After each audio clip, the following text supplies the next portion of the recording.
Hour 10 is about to get started, and we have been here all day. We've seen everything from commissioners arguing with the applicants, commissioners questioning the political motives of applicants.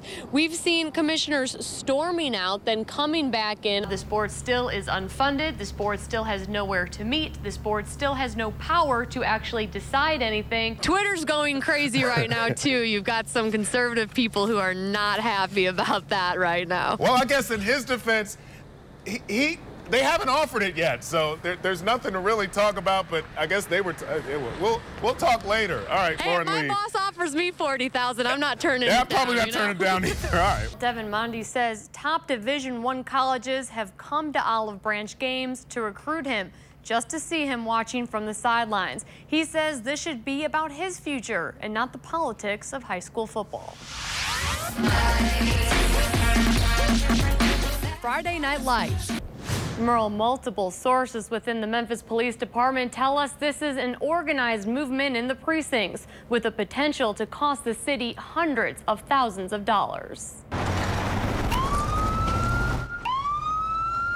Blue lights in your rearview mirror. It's a scary sight. Does this put points on my license? But one Memphians have seen less of over the last few months.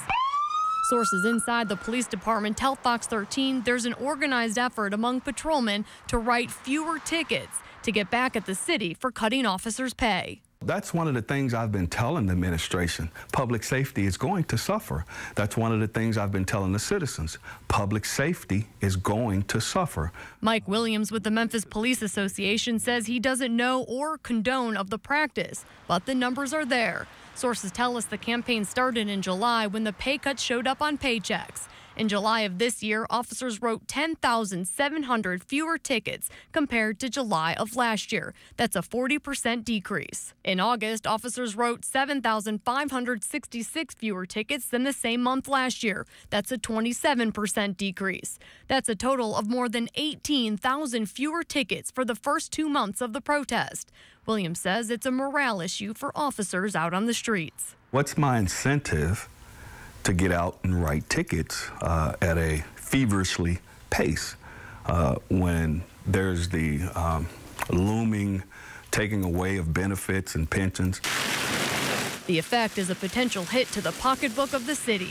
Assuming the average cost of a ticket, the city had the potential to lose nearly $800,000 over the last 2 months. City of Memphis Chief Administrative Officer George Little says no impact has been noticed yet. We believe we can work through this, and to the extent that morale has been impacted, that's something that we regret. Little says they're hoping to eventually restore the pay cuts, and any organized protest would only hurt that.